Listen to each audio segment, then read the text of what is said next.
جو لوگ کمزور ذہن رکھتے ہیں ساری زندگی فیصلہ ہی نہیں ہوتا، کوئی ڈرتے رہتے ہیں، سہمے سہمے وقت گزارتے ہیں، اپنے آپ کو فکری یہ جو ایمان ہوتا ہے یہ بندے کو طاقتور کرتا ہے، بندہ مضبوط ہو جاتا ہے۔ مجھے بتائیے نا، جب ایمان پکا ہو کہ روزی دینے والا اللہ ہے تو پھر بندہ کسی مالدار آدمی کے پیچھے کبھی بھاگتا ہے، کبھی کسی بڑے آدمی سے ڈرتا ہے؟ جب اسے پتا ہو کہ عزت اور ذلت اللہ کے دستے قدرت میں ہے، پھر وہ سیاستیں، سازشیں یہ کام کرتا ہے۔ تو پہلے تو مضبوطی ایمان درکار ہے ہمارے بچوں کے اندر، ہمارے مزاجوں کے اندر۔ جب تک وہ مضبوطی ایمان، حضرت مولا علی شیر خدا کرم اللہ تعالی وجہ الکریم ایک دفعہ بڑے علیل ہو گئے، کمزوری آ جاتی ہے، بندہ بیمار ہو جاتا ہے۔ تو ہمارے ہاں بیمار لوگ بعض اوقات ایسا جملہ بولتے ہیں جو کفر کے زمرے میں چلا جاتا ہے۔ آپ پریشان ضرور ہیں، تکلیف میں ضرور ہیں، لیکن آپ بات وہی کریں گے جو شریعت اجازت دیتی ہے۔ حضرت علی شیر خدا شدید علیل تھے، ایک صحابی تیمارداری کرنے گئے تو حضرت مولا علی کا چہرہ دیکھ کے پریشان ہو گئے، کہنے لگے آپ تو بڑے سخت علیل ہیں، اللہ خیر کرے، اللہ تعالیٰ آپ کو صحت دے۔ تو حضرت علی کہنے لگے تو فکر نہ کر، مجھے اس بیماری سے کچھ بھی نہیں ہوگا۔ نے کہا کیوں؟ فرمانے لگے مجھے نبی پاک علیہ السلام نے فرمایا تھا علی اس وقت دنیا سے جاؤ گے جب داڑھی خون سے رنگین ہو جائے گی، تو اس کا مطلب ہے میں خنجر کے وار کے ساتھ شہید کیا جاؤں گا، میں بیماری سے دنیا میں نہیں جاؤں گا، میں یہ بیماری سے مجھے کچھ بھی نہیں ہوگا، اللہ مجھے شفا دے دے گا، چونکہ حضور نے فرمایا کہ ساڈے نبی دی زبان ساڈے واسطے قرآن۔ تو سب سے پہلے تو اپنے ایمان کے اندر، توکل کے اندر مضبوطی پیدا کریں۔ مسلمان دیکھو نا، نماز پڑھنے سے روزی میں برکت ہوتی ہے، تو پھر اس کا مطلب یہ ہے کہ جب ٹائم آئے نا نماز کا تو گاہک جتنے مرضی کھڑے ہوں پھر دکان بند کرنی چاہیے، پھر نماز پڑھنی چاہیے، کیونکہ روزی تو اللہ نے دینی ہے، گاہکوں نے تو دینی۔ تو سب سے پہلے ضروری ہے مضبوطی ایمان، توکل، اللہ کی ذات پر بھروسہ۔ آپ کبھی میدان کربلا کا پورا نقشہ اپنے سامنے رکھیں نا، دو چیزیں ہیں، امام حسین کو نظر آ رہا ہے اب شہادت ہو جائے گی، اتنی بڑی فوج آئی ہے، خدا کی حکمت کے تقاضے سمجھ میں آ رہے ہیں، حالات کیا ہوں گے سمجھ آ رہی، پر ایک لمحے کے لیے بھی ان کا توکل کمزور نہیں ہوا۔ اپنے رب پر جو مضبوط بھروسہ ہے، سیدہ طیبہ طاہرہ حضرت فاطمہ الزہرا رضی اللہ تعالیٰ عنہا اونٹ کے بالوں کی بنی ہوئی چادر اوڑھ کر چکی پیس رہی تھی۔ یہاں بیویاں بڑا روتی ہیں، غریبی بڑی ہے، بڑی غریب بھی ہے، حالانکہ اب کون بندہ پیوند والے کپڑے پہنتا ہے جی؟ اب تو بڑی مشکل سے وہ لوگ ملتے ہیں جو جوتا ٹوٹ جائے تو گانٹھ کے پہنے، ورنہ تو نئے جوتے آ جاتے ہیں۔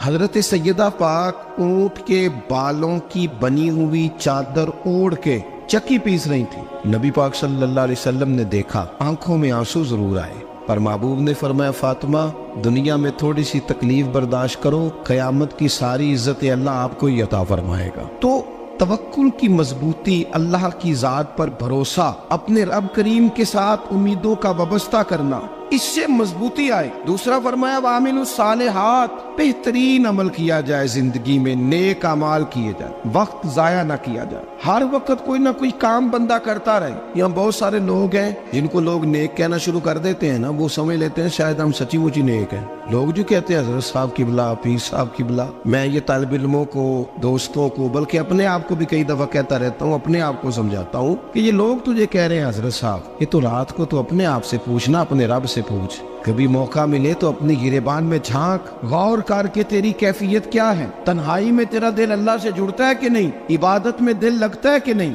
خدا کا خوف دل میں رہتا ہے کہ نہیں، غریب کی محبت، عزیزوں قربت والوں کا احساس طبیعت میں موجود رہتا ہے کہ نہیں۔ ویسے تو میرا مطلب ہے، لوگ کہہ دیتے ہیں حاجی صاحب آپ بڑے سخی ہیں، تو اس سے تو نہیں نا بندے نے سخی ہونا، سخی تو تب ہونا ہے جب اللہ کی بارگاہ میں مقبول ہوگا۔ اعمال صالحہ، نیک کام، اور وہ کرتا رہے بندہ، کوئی بھی کام اسے نیکی کا مل جائے نا۔ دیکھنا اپنا معیار ہر انسان نے بنایا ہوتا ہے کامیابی کا۔ کچھ لوگوں کا خیال یہ ہوتا ہے کہ بچے میرے پڑھ گئے، اپنی اپنی جگہ پہ سیٹ ہو گئے، میں اب بڑے سکون میں ہوں۔ کچھ کی رائے یہ ہوتی ہے کہ میں نے سب بچے بچیوں کا بیاہ کر دیا ہے، گھر میرا بن گیا ہے، اب میں بڑے آرام میں ہوں، قرار میں ہوں، سکون میں ہوں۔ تو اپنی اپنی رائے ہوتی ہے، لیکن حقیقت وہ ہے، اصل وہ ہے جسے اللہ کے قرآن نے بیان کیا۔